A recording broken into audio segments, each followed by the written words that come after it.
on the social media platforms. And today I'm going to interview one of my guys, man. This guy has been a real estate investor for a while. He does a lot of big things. He's got a nice lean team and they do a bunch of deals. Came and found me, I don't know, a few months back and wound up taking the training and just wanted to get a little bit about his experience and a little bit about some of the deals that he's done since then. I know that he has locked up a few creative deals. And the conversation is a little bit different when you get into creative real estate, right? It's not this kind of volume wholesale model conversation. You've got to ask higher level questions, which ultimately result in higher level paydays. And when you think about creative real estate is more like an umbrella where you have all these different strategies that you can put underneath.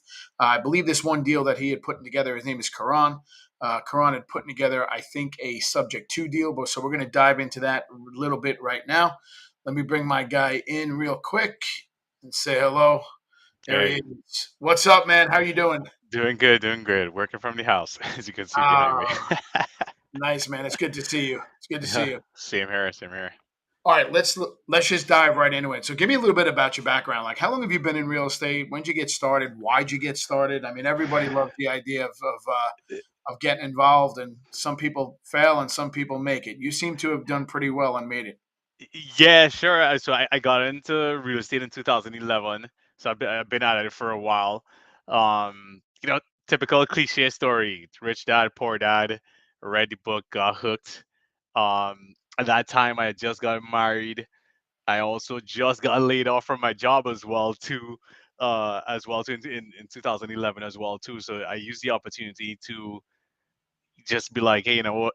To heck with it. Let me get out of, because I used to be an engineer. I used to work for Motorola as a design engineer. So I actually designed the first Android phone ever. Actually, Really, yeah, we worked on the first Android phone ever, and so I worked there for about a couple of years out of college. We were part of that those big layoffs, right? In 2011, 2012, everybody was getting the axe just because, like, companies were just cutting people out. So yeah, I got laid off in 2011, and at that point, my wife and I just looked at each other and it's like, hey, like she kept telling me about this rich dad poor dad thing. Rich dad poor dad is like her dad actually read it. He read it in Spanish. My wife is from Colombia, and she had it there in the house, and she's like, yo, this book is amazing. And it's like, oh, yeah, yeah, whatever. Like, right now I need to get another job. I'm not worried about reading a rich dad poor dad book. Fuck. Right. So I eventually she bought the book in English, and so I read the book, and I was like, wow, my mind was just kind of just blown away at that point. And from there, it just kind of just snowballed. I attended one of these Robert Kiyosaki 3-day seminars. They try to upsell you. You gotta sell your firstborn to do one of these. You gotta sell your firstborn to do one of these courses. Man, it was no joke, man. It was, I mean, legit. These people were telling them, break your IRA, break your 401k, best $80,000 you ever spend. I'm like, $80,000. I was like, God damn, like, it was crazy, that pitch. I will never forget that. But anyway, I got the bug from there, right? It was interesting to say the least. Um, so I got into the business. I started, I got a local mentor here in Miami, and since then, I've had mentors, right? Like, I'm a big believer in, like, hey, the shortcut to success is mentorship, right? Um, gotcha. don't try to figure this shit out by yourself if somebody else has done it before, right? Yeah, I love that. So Rich Dad Poor Dad has changed a lot of lives. Obviously, Yeah, it's changed mine. sure. Uh, he's got a bunch of other books that I think were probably equally as good. But when you get into it, I think what happens inside the space is that there's so many different ways to make money. So when you jumped in, what was the mindset? Like, was it more, hey, I'm gonna buy property and flip property? Am I gonna hold property? And then what was So, kind of the mindset going in? yeah, so my mindset at the beginning, definitely after reading Rich Dad Poor Dad, it was hold, buy and hold, right? Because the cash flow, I mean, that book is all about, hey, just buy assets and just keep on Mhm. buying assets, right? So I got into the business. I didn't have the cash at that time to buy a bunch of assets, right? To buy a bunch of properties. So the easiest way for me to enter the business was just through wholesaling, just kind of white knuckling it and literally door to door sales. I mean, I know a lot that's pretty that's ancient stuff, but literally I would be walking around here in the Miami sun in a summertime, As you can imagine, not a lot of people speak English in Miami. So Mm, I dragged my wife with me, Miami Hudson, every day after work, and we would just go knock doors. We would go knock foreclosures. So we did a lot of foreclosures. We did a lot of foreclosures in 2012, 13, 14, kind of like around that period where everybody was just that was the bottom of the market, right? mhm, 2012, 13. So there was a lot of opportunities in short sales, and so mhm. we did a lot of those. Our first couple of years in the business. Are you Um, licensed? I was, yeah, I had my license. I have since let it expire because I really don't use it at all. I actually prefer not to have it, less liability, Hmm. because now you have to disclose and the whole bullshit that Hmm. comes behind that, right? Yep. So we're not licensed. I'm not licensed right now in the state of Florida. So I was right, like, and when I said I did short sales, I didn't act as the agent at all. Like Hmm. we would find a deal, find a seller, come in as the investor. They already had a buyer from day one. Dish it off to the title company, dish it off to the agent that we did a lot of our short sales with. They would negotiate with the bank, and then we would come in and do the purchase. Either we'll do the purchase or we will wholesale it at that point. So I started off wholesaling, just kind of give you a little bit of timeline. Wholesale for a few years, then got in heavy into rehabs. Hmm. I want to say probably circa probably 2015, 2016, we just started going all in on rehabs. Hmm. Did that for a couple of years. We were, at one point we were like 27 rehabs a year, just cranking them out.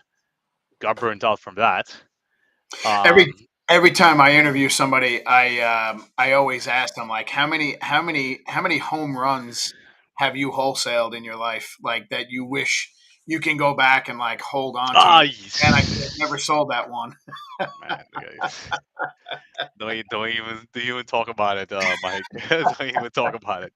And then I'll tell you something. Then I bought two duplexes here in Miami, Mhm. and this is 2000.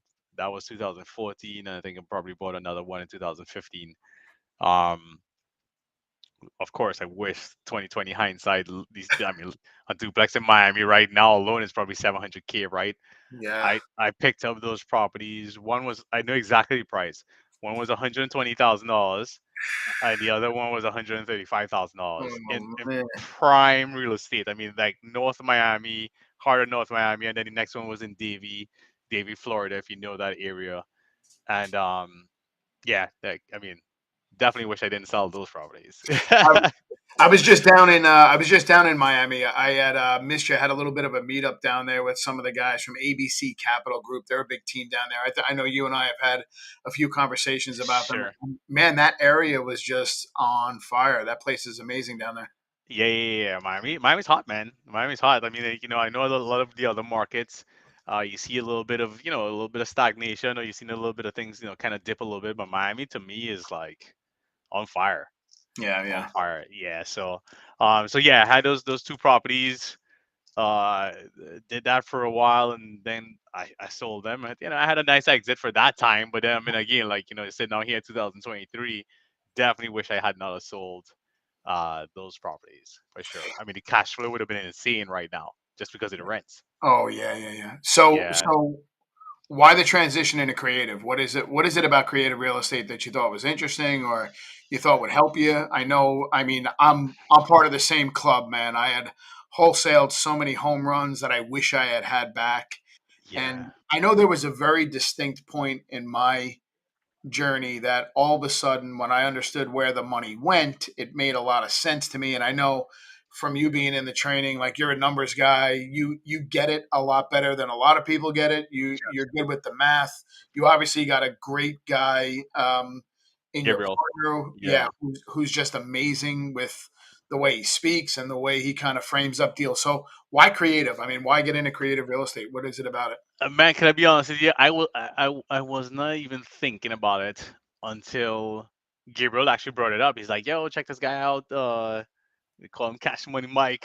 He's like, he's like, check him out on Instagram. He talks about some interesting stuff.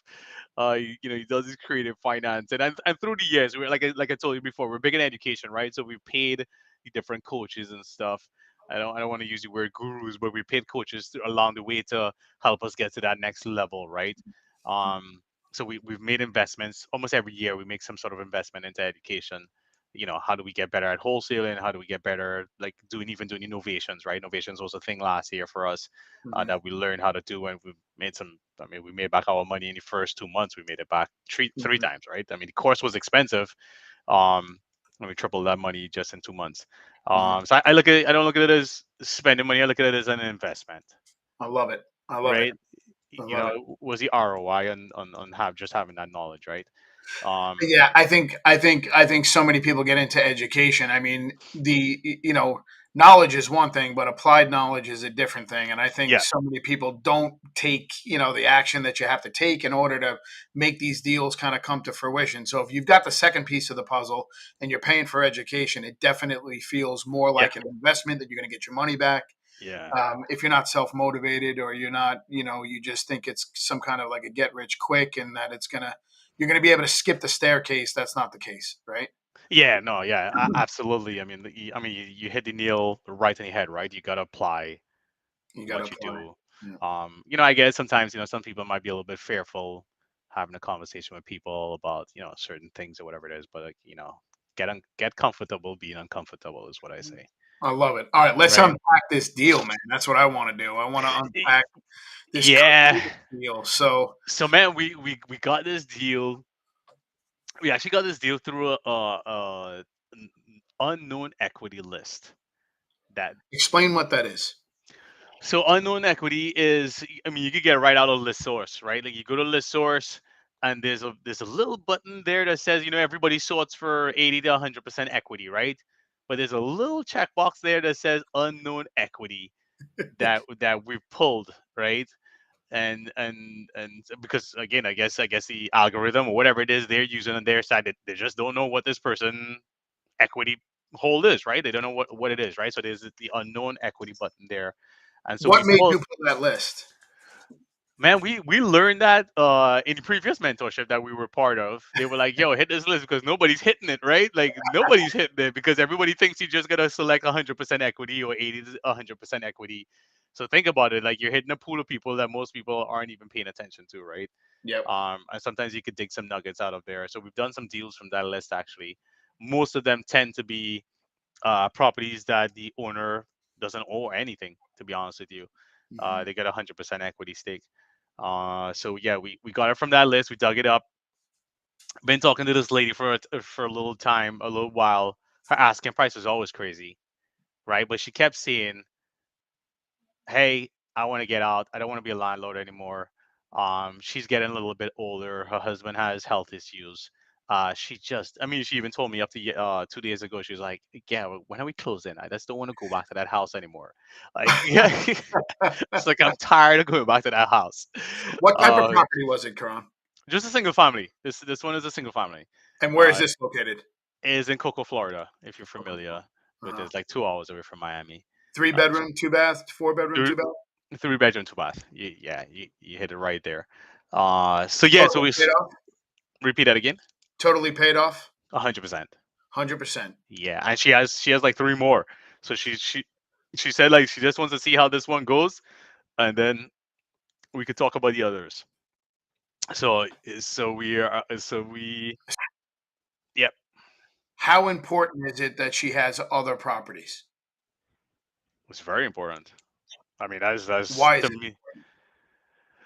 What is Well, it telling you about the seller? Because like somebody like you, I know can read between the lines, right? And like you're yeah, not dealing with somebody. It's a lot harder to get somebody out of a primary, right? Like out of a primary than it is to get them out of an investment piece. But when you yeah, find the right seller, right, and they're a little bit older, and maybe there's some health issues, which we're all on our way to. There's no way to sure, kind of avoid that curveball. Is that when they have other properties, that tells you a little bit about the seller and like what their intention was. And I think I preach it so much inside the training is that like it's not so much the deal, it's who you're dealing with, yeah, and then seeing if you can provide some kind of a solution that might make sense for them. So how yeah. important was it that like she understood or that she had other properties for you?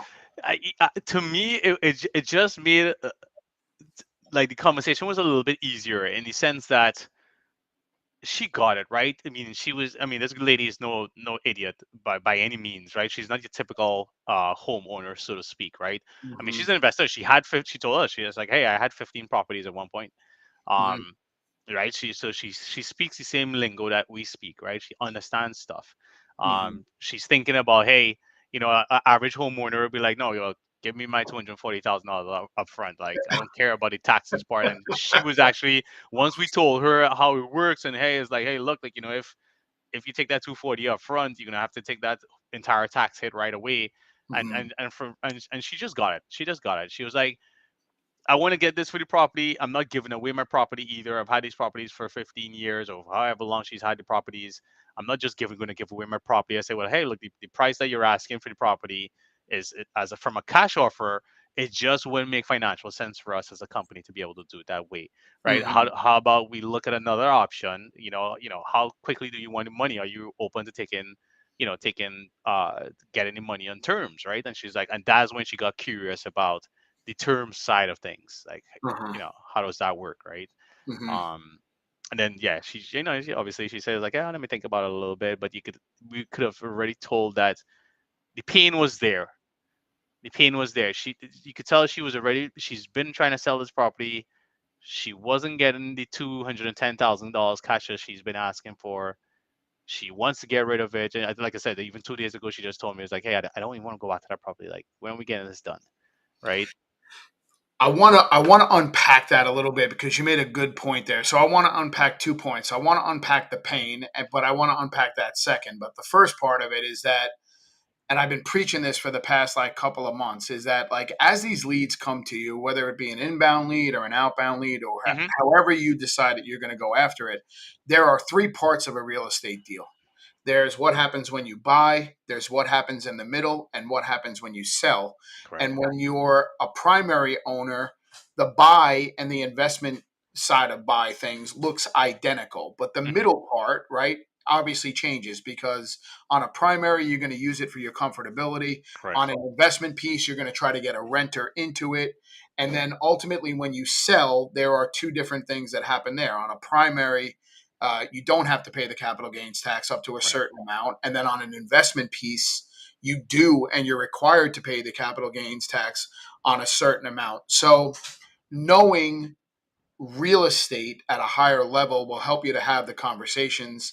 And I think that's why you're able to use all the benefits tax for a seller to say, hey, listen, like she even knew about the capital gains tax and maybe Yeah. you can infer that and kind of kick that down the road. Hmm. But then the second point of that is the pain sometimes doesn't always look like actual pain. Like they're in financial distress, or maybe the house is right a pain in the ass. Pain, like for somebody, could literally be age and can literally Yeah. be like them saying, hey, listen, I've had enough. I don't want to go back to the piece of property. So Yeah. what is it about like inside the conversation when you're like talking to these people? Obviously you've got a lot of experience. What kind of like questions are you asking to kind of unravel some of the pain or what they kind of want to have happen there? Man, I mean, we're a little bit. I mean, I know obviously you and I obviously went through training and stuff. We kind of just stick to our script, man. It was like, we ask simple questions. It's like, hey, look, you've had this property for a few years. What has you thinking about selling it right now? I mean, Mhm. you just looking to cash out, or and then we kind of ask those leading questions, and we just stop talking, right? And I think that's one of the things you can learn in sales. Just ask a question and shut the fuck up, right? Like, give okay, don't continue to talk and not give the person the time to answer the right. So we just leave it like that. Yeah, And just let them. And then most times, especially older people, they want to talk to somebody. I don't know if you guys realize, I right? love Like, that. I love that. Most people don't recognize that, like, right? yeah, So they think tonality and cadence and know, like, and trust. You know what I love about this conversation here is that like the way you do things and the way I do things is that you build real rapport yeah. by understanding how to talk to somebody who's had 15 properties, they still own three, there's a different way that you can talk to them. And if you kind of slip up in that conversation and you give somebody the inclination that maybe you don't understand what the capital gains tax means, or you Right. don't understand, right, you can ultimately lose the deal. So I'm Right. always a proponent of like higher level conversations is going to give you bigger paydays.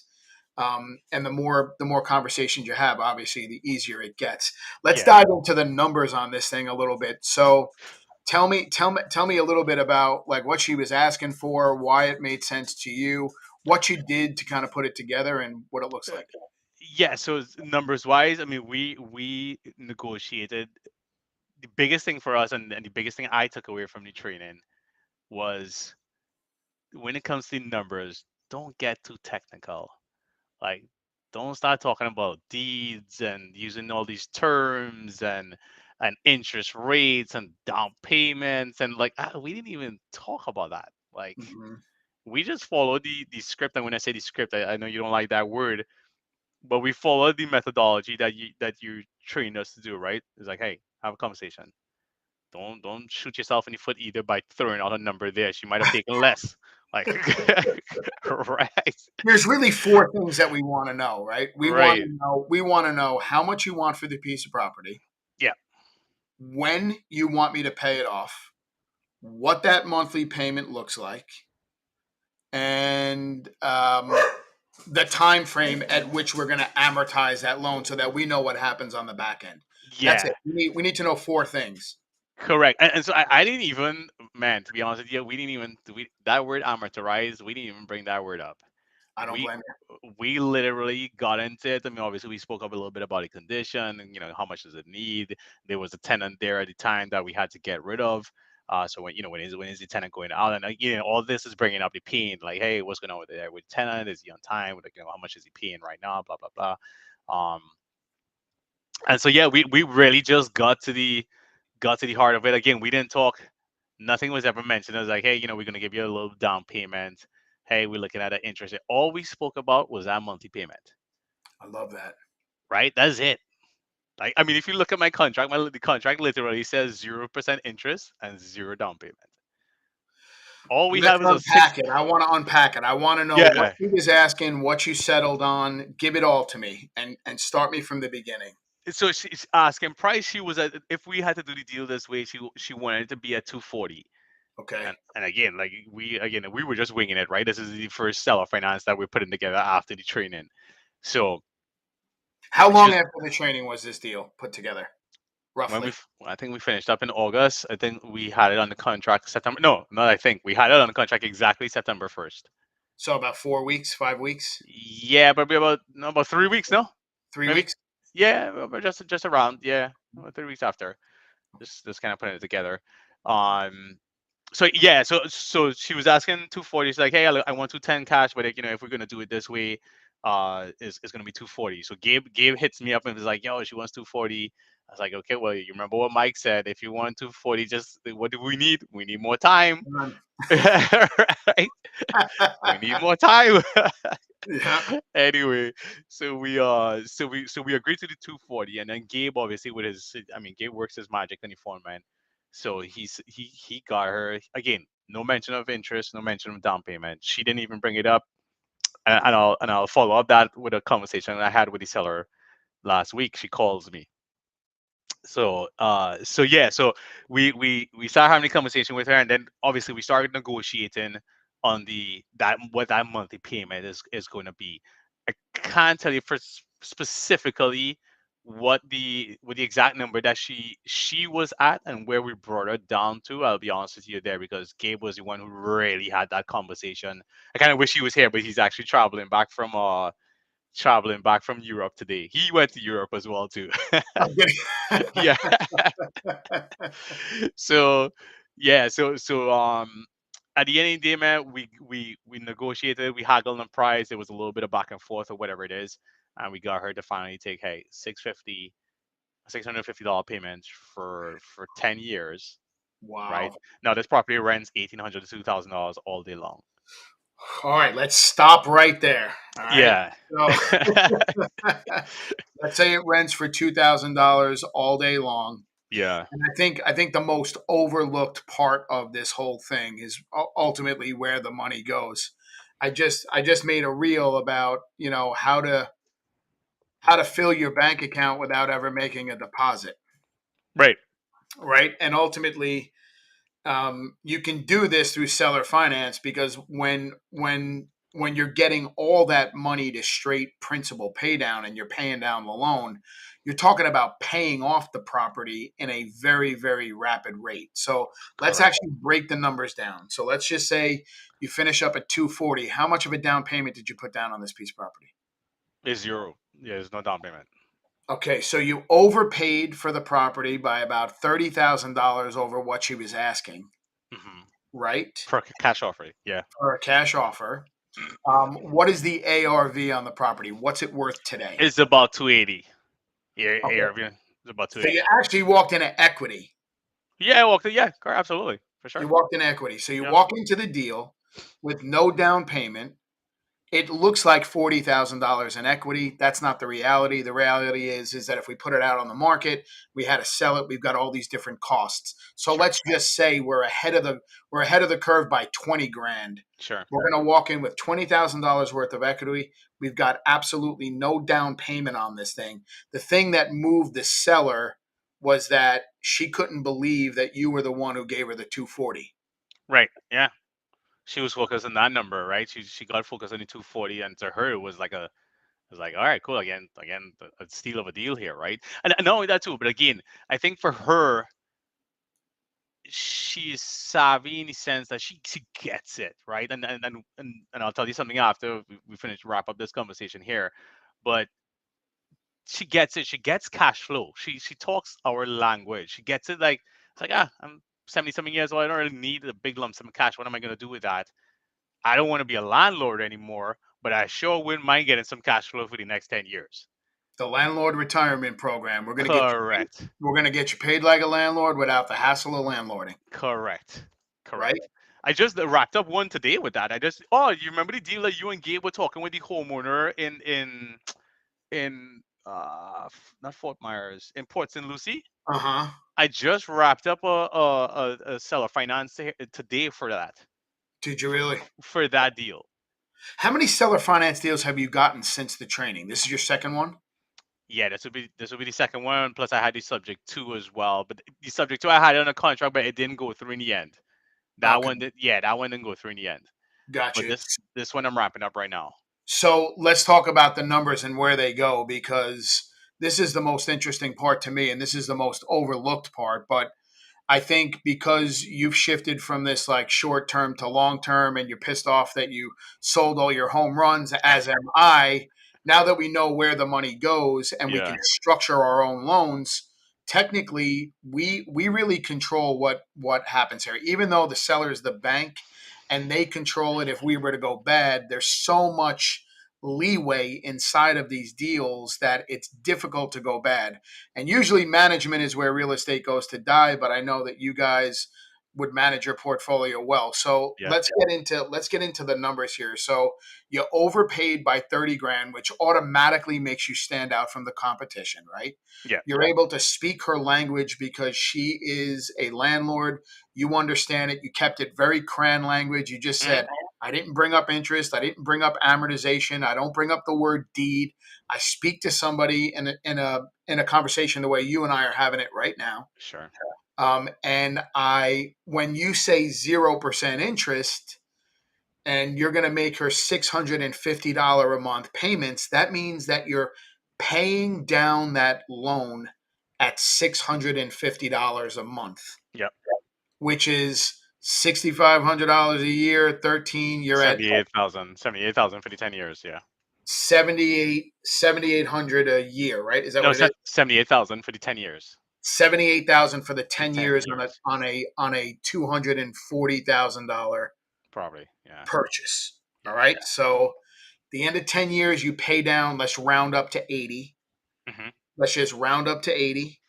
But then we didn't even add in the cash flow yet. Now you said that this thing could could rent for 2,000. If you're at a $650 a month payment, I'm going to assume that you've got another $350 in miscellaneous bullshit, which puts you at Yeah. 1,000.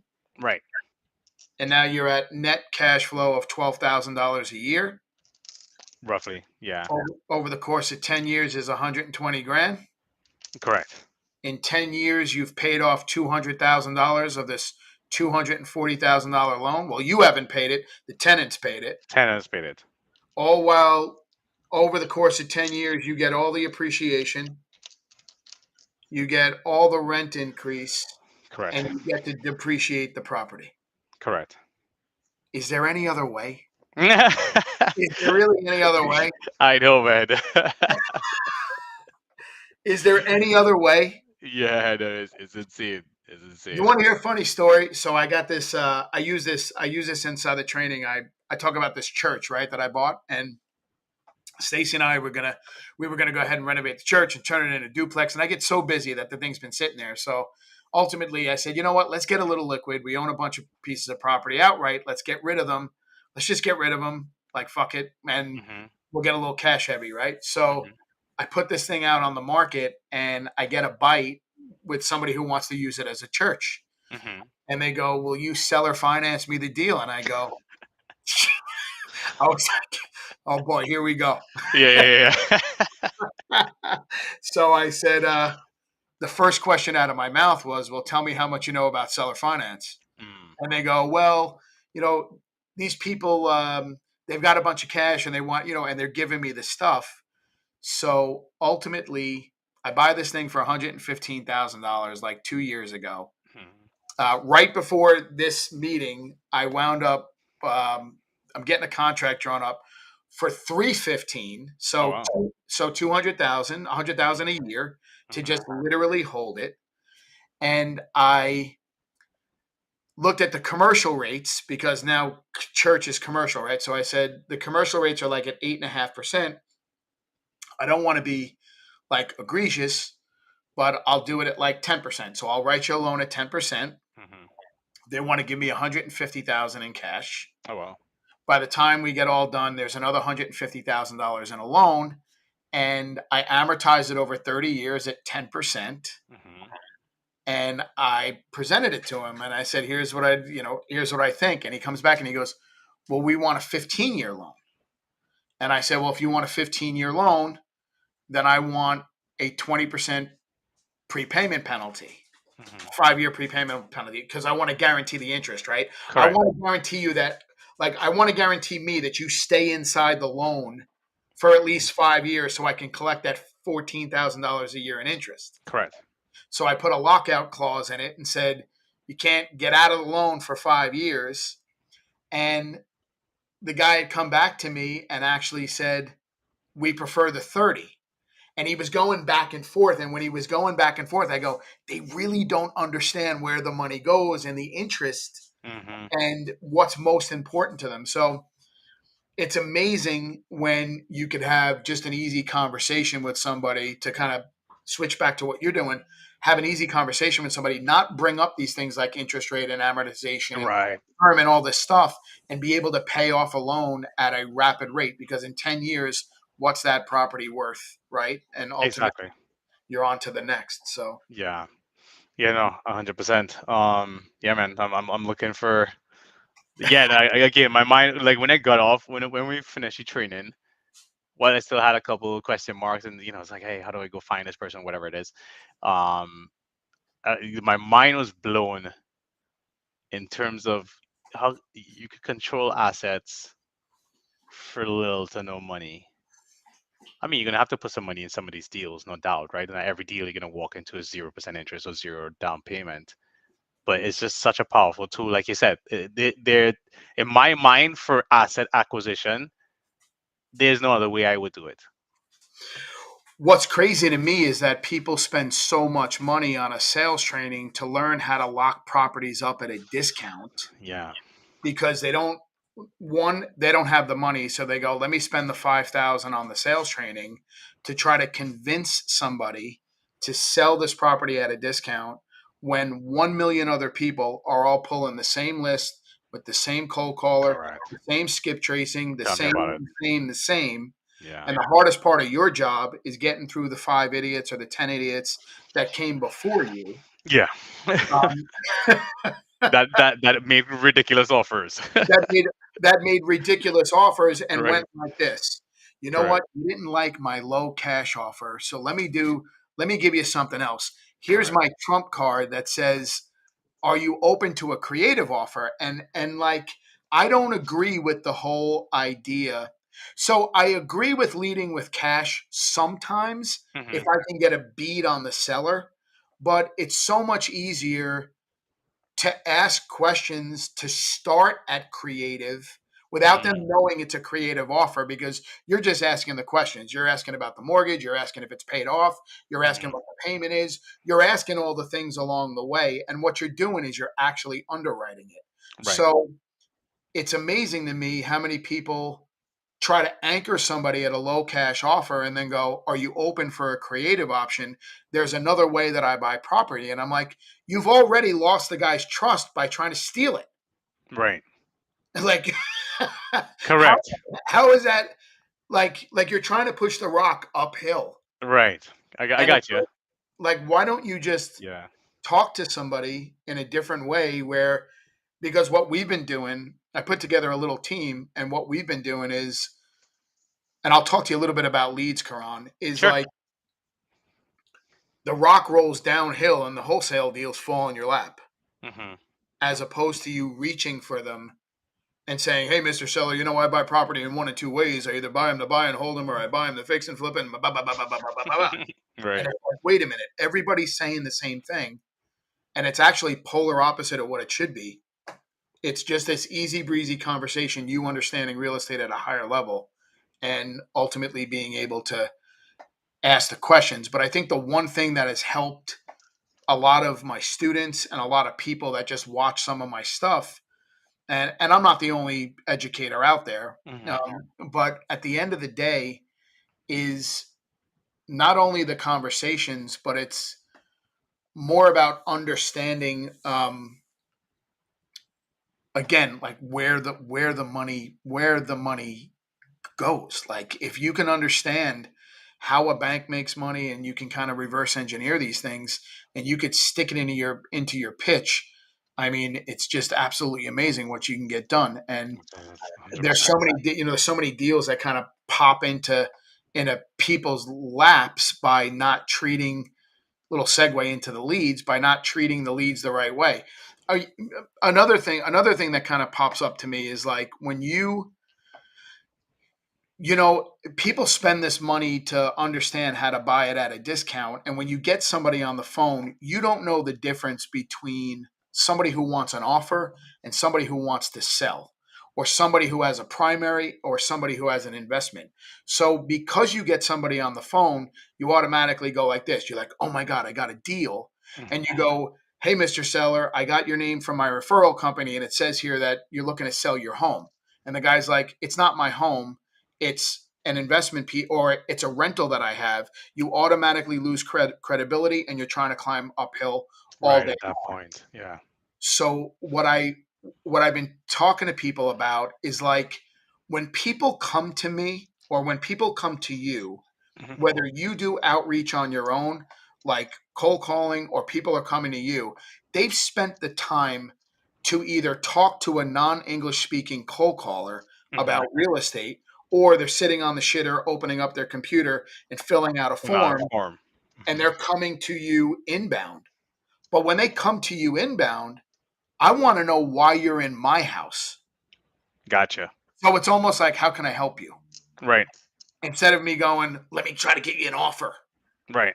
And man, that has been working so well with just a little mind shift that like you've come to me and think about it, right?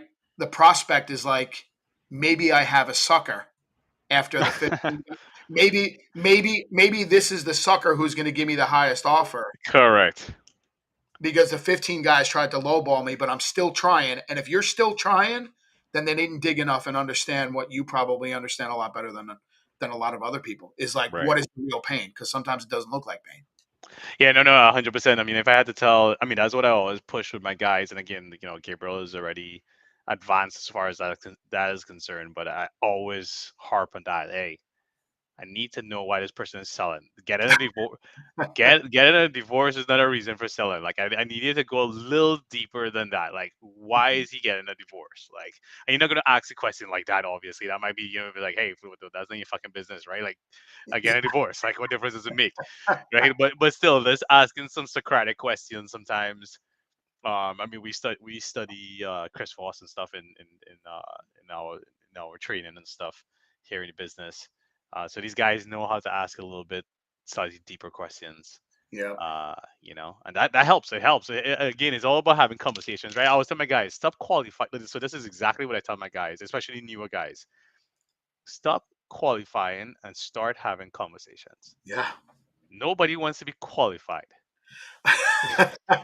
Right? Nobody wants to be qualified. Nobody wants to be put through a badaram of 21 questions. And that happens right at the start of the call. Yeah, I mean, And it's like, wait a minute, you don't even know why they're fucking here. right, correct, Like, you should know why they're here first before you even move forward in the conversation. Because if correct. you're looking for an offer, I don't technically make offers. I buy property. There's a Hmm. big difference. And if you're Hmm. looking for an offer, I'm probably not your guy because you're Not your looking guy. for the highest offer. Right, You don't really believe, and like I've said this to prospects, you right, don't really believe that you're going to get the highest offer from somebody like me. right, And they're like, well, and I'm like, so do you want to sell or are you looking for an offer? Because you're two totally different people. right. Now, if you tell me Interesting. you want the most money, I'll stay on the phone with you. Everything. I like that. Yeah, you know what I'm saying? Yeah, yeah, yeah. Of course, of Like course. if you like if you tell me that you want the most money because everybody's been kicking you in the ass, then you're probably on the phone with the right guy. So how can I help you? Right. And by asking that one question, how can I help you? You force them to answer you. And when they Correct. throw the objection about the offer, you just go, I don't make offers. If you Hmm. wanted an offer, have you tried to put it on the market? No. Why haven't you tried to put it on the market? I don't want to pay the commissions and the closing costs. Have you tried any other place to sell it? No. So you've just been fielding calls from people randomly trying to find the guy with the highest offer. You're probably not interested in selling. Yeah, exactly.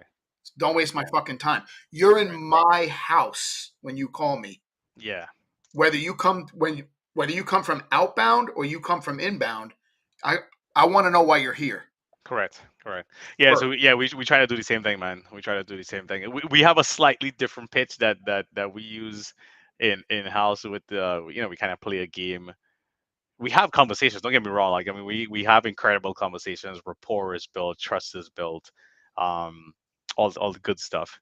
But Gabe has a nice little thing where he becomes the seller's advocate, and so that little balance that he plays there. It's like, hey, he has a conversation. He talks to them. He tells them, it's like, hey, look, like, I'm on your side. Let me go fight for you, but I got you. We gotta we gotta be at a reasonable price here, where I think we could do this deal, right? Or at least the company could do the deal. Mhm. Um, so yeah, so we again, it's all a game, right? I mean, Yeah. I love sales and marketing.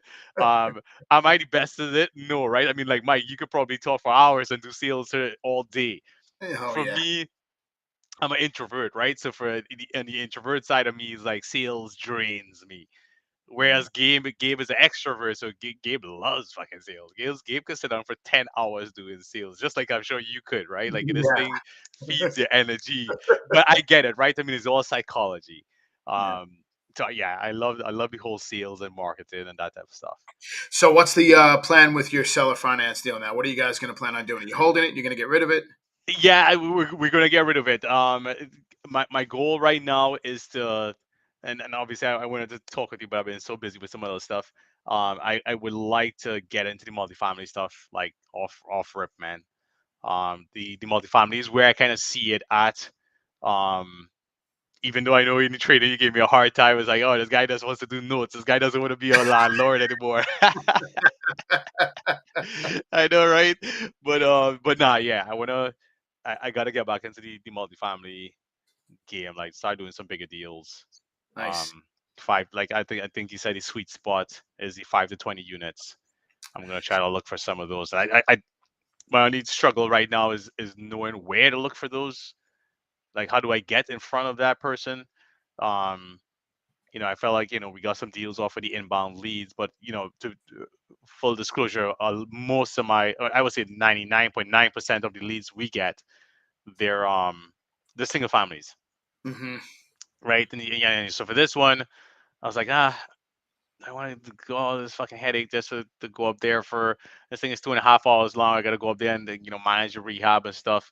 Um, so that one, yeah, we're dishing that one off. We made a nice pop. I mean, we made a nice assignment fee. Can't complain about it. Um, put some cash in the bank. It What'd you was sell it for?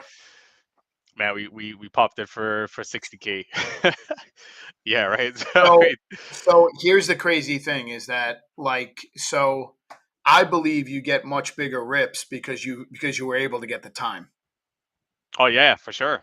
right? So Yeah. like on just a generic wholesale deal where you might make 10 or 20 or 15 or 20 because you've structured the time and the payoff is so good and there's Hmm. so much time you could ask for more money. Yeah, yeah, of course. Yeah, yeah, yeah. I mean, So a lot of I'm realizing this little experiment that we had here with this deal. A lot of investors didn't get it.